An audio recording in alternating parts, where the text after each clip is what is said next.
कर्क राशी, कशा सगळे मजेत ना? असेच खुश राहा, आनंदी राहा. आज बघणार आहोत जुलै, ऑगस्ट आणि सप्टेंबर. आता हे 3 महिने कसे जाणार आहेत, चला मग बघूया.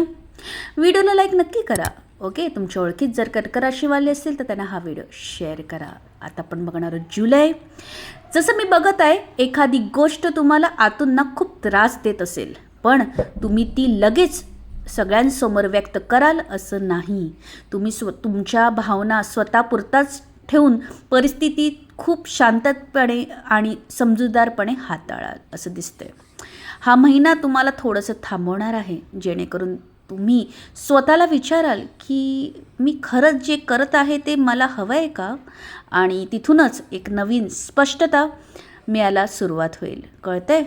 आणि अजून एक अशी गोष्ट दिसते की एक गोष्ट तुमच्या आयुष्यात ना येऊन शकते, जी तुमच्या चेहऱ्यावर पुन्हा एकदा हसू आणेल. आणि आनंदाची बातमी, एखादी मनापासून वाटणारी व्यक्ती किंवा एखादी संधी तुम्हाला भावनिकदृष्ट्या पूर्ण झाल्यासारखं वाटायला लागेल. सो इंटरेस्टिंग असा जुलै महिना तुमचा जाणार आहे. सो आता बघणार आहोत ऑगस्ट. ओके,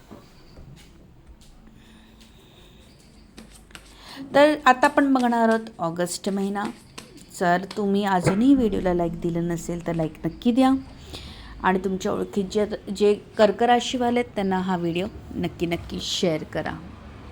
ओके, तर जसं मी बघत आहे की ऑगस्ट महिन्यात ना तुम्ही भविष्याबद्दल खूप विचार करताना दिसत आहात. म्हणजे पुढे काय करायचं, ही दिशा की ती दिशा, हा निर्णय घ्यावा की थांबावं, असे प्रश्न तुमच्या मनात चालू राहतील. दुसरा मुद्दा असा अजून स्ट्रॉंग दिसत आहे की तुम्ही ऑलरेडी नात्यात आहात, तर तुमचा स्ट्रॉंग एकदम वाढणार आहे. तुमचा विश्वास एकमेकांवरचा वाढणार आहे.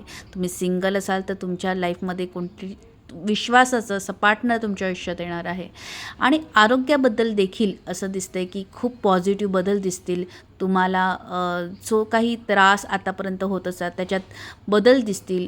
पॉझिटिव्ह रिझल्ट तुम्हाला बघायला मिळतील. सो ओव्हरऑल ऑगस्ट महिना खूप तुमचा छान जाणार आहे. अजून एक असं दिसते की आर्थिक स्थिती तुमची सुधारताना दिसते. सेविंग्सचा कल तुमचा वाढणार आहे. सेविंग्स बाबतीत जे काही निर्णय घ्याल त्यात तुम्हाला यश मिळेल. तुम्ही राईट ट्रॅकवर असणार आहात.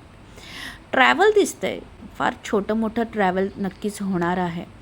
जुने कॉन्टॅक्ट्स परत येण्याचे चान्सेस आहेत. आणि काही लोकांच्या बाबतीत तर पार्टनरशिप देखील दिसत आहे. ओके, सो आता आपण बघणार आहोत सप्टेंबर महिना. ओके, सो अशा प्रकारे होता ऑगस्ट. आता आपण बघणार आहोत सप्टेंबर महिना. ओके, तर अजूनही व्हिडिओला लाईक दिलं नसेल तर लाईक नक्की द्या. ओके, तर मी जसं बघत आहे तर या महिन्यात ना तुमच्यासमोर एक संधी येईल, एक ऑफर येईल, एक पर्याय येईल. पण ना तुम्ही तुमच्या निराशामध्ये, तुम्ही तुमच्या भूतकाळामध्ये मला हेच हवं होतं या विचारामध्ये इतके अडकणार की संधी तुमच्यासमोरून निघून जाईल. आणि तुम्हाला त्यामुळे स्वतःला नवीन गोष्टीमध्ये थोडं ओपन ठेवा.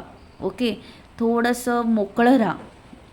अजून एक संदेश असा दिसत आहे की तुम्ही जेव्हा टीमवर्क कराल, एनीवन टीमवर्क जिथे असेल तिथे तुम्हाला यश मिळणार आहे. तुम्ही मदतीचा हात घेऊ शकता.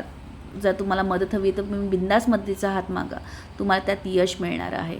आणि तिसरा मेसेज असा दिसतो की जे आता तुमच्यासाठी नाही त्यापासून दूर जाण्याचा आणि स्वतःला आनंदासाठी नवीन मार्ग निवडण्याचा निर्णय तुम्ही घेऊ शकणार आहात.